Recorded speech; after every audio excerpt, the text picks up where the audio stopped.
Siap-siap ada wabah flu baru. Saya bingung, flu apa lagi? Dalam waktu 2 minggu ke depan akan ada wabah flu baru. Namanya flu babu. Loh, kok flu babu? Kan lebaran. Banyak orang kena penyakit flu babu. Karena pembantu pulang semua. Saya bilang ini yang buat pintar juga. Saudara, sebelum kita melihat orang yang jauh, ayo kita lihat yang dekat kita dulu. Saya pernah mengembalakan jemaat selama 13 tahun.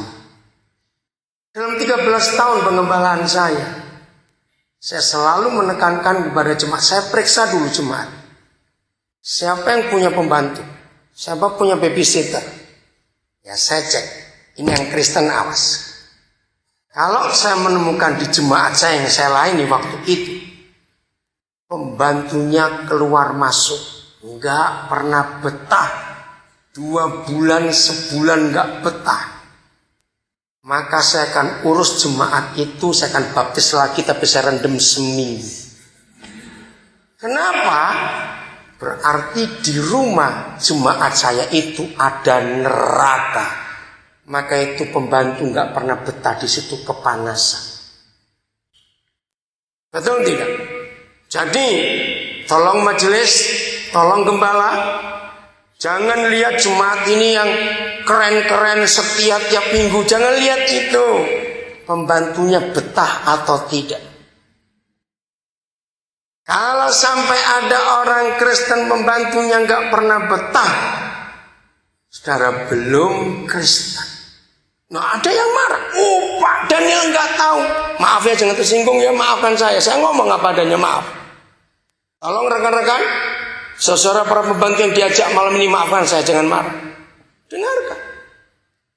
Marahnya begini, jemaat itu kepada saya, Pak Daniel nggak tahu betapa bodohnya dia cari berulang-ulang. Wah biasanya galak gitu kan majikan itu.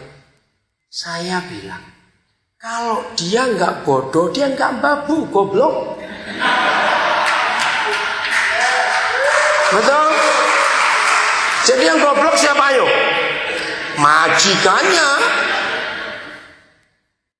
Justru Tuhan kirim mereka untuk kita kasih.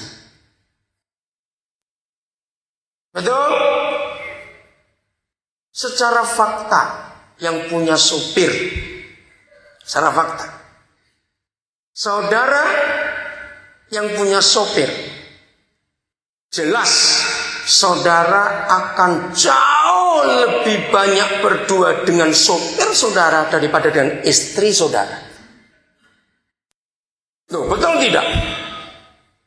Ya atau tidak? Apalagi kalau Jakarta macet, maka supir dengan saudara bisa berlama-lama.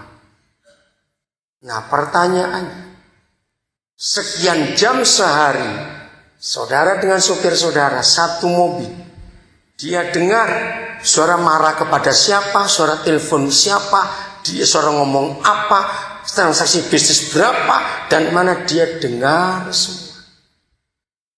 Apa sikap hati saudara terhadap supir itu? Jangan senang dulu. Karena saya lihat yang punya pembantu sudah belasan tahun senyum. Tunggu dulu, jangan senang. Kalau tadi yang nggak betah, sekarang yang betah, dengar baik-baik. Kalau pembantu saudara sudah betah bersama saudara, ada bukan pembantu itu begini. Kalau saya maka itu kami lebih senang tinggal di rumah orang daripada di hotel, supaya saya bisa belajar banyak. Ada keluarga-keluarga yang kami pernah kunjungi cerita, mbok ini ikut saya itu dari saya belum lahir, jadi ikut mamanya. Wih, lama sekali. Sekarang dia bisa jaga anak saya. Itu berapa puluh tahun itu, sampai sudah punya anak lagi. Pertanyaannya dengar baik-baik. Selama sekian banyak tahun dia satu rumah dengan saudara. Saya nggak tanya sudah Kristen atau belum, bukan itu. Pertanyaannya, sudah diselamatkan atau belum? Oh, nggak bisa padanya. Dia itu begini dulu, bantah, cari alasan. Awas, sekian belas tahun saudara kita itu tinggal dengan saudara, tapi nggak pernah tertarik siapa Yesus, saudara juga perlu dibaptis lagi. Loh, betul tidak? Yesusnya kemana? Belasan tahun tinggal serumah. Bahkan kalau sekian belas tahun tinggal serumah nggak pernah tanya nyonya atau bu atau siapa Yesus itu. Betapa jahatnya kita. Tolong majelis datangi rumah masing-masing jemaat, data pembantunya berapa dan berapa tahun di situ. Kalau perlu besok masuk ke laporan ke saya mau cek satu-satu juga. Saudara, misi nggak usah bilang yang jauh-jauh, katakan amin. Yang dekat. Mungkin saudara agak bingung dengan pola saya ngajar. Jangan bingung begini. Ingat, Tuhan Yesus berkata, kita ini garam dunia. Betul? Garam. Oke? Nah, kalau kita garam dunia, berarti garam dunia itu seberat badan kita. Jadi yang gemuk-gemuk garamnya lebih banyak. Yang kurus agak lumayan. Oke, dengar baik Pak. Jangan ngomong pada yang bersangkutan. Maaf. Anggaplah dia itu telur bebek yang kita mau asin. Boleh nggak saya pakai logika itu? Ini konsep saya hidup. Saya beratnya 62 kilo.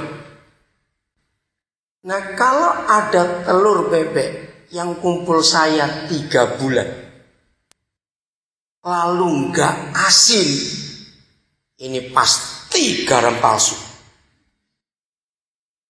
Loh, jujur ya tidak. Siapa yang hobinya ngasin telur? Kita tahu, sebutir telur bebek itu cukup 1 sendok makan garam. Larutkan ke air yang mendidih 250 cc. Cuci bersih telurnya, sikat supaya pori-porinya terbuka dari kotoran. Kasih sendawa sedikit supaya telurnya kelihatan kuning dan berminyak. Tutup. Minimal 8 hari, maksimal 10 hari sudah cukup asin. Bayangkan kalau sebutir telur bebek cukup dengan 1 sendok makan garam.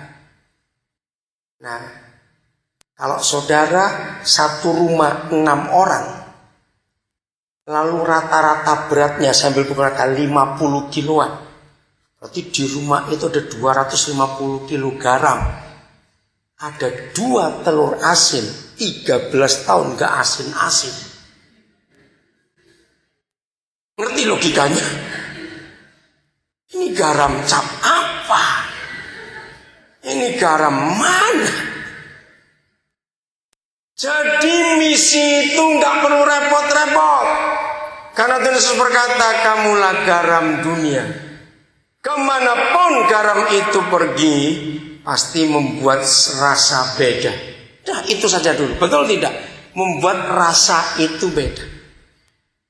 Nah, waktu kita ke kantor, saudara ke kampus, anak-anak sekolah SMP, SMA, ke sekolah, saudara ke kantor kerja, saudara sebagai pimpinan perusahaan, saudara manajer, punya anak buah, kita kemana saja.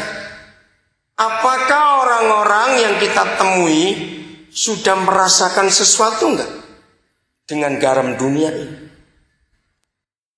Jadi misi itu segampang itu, saudara, tidak sulit. Karena kita ini garam dunia.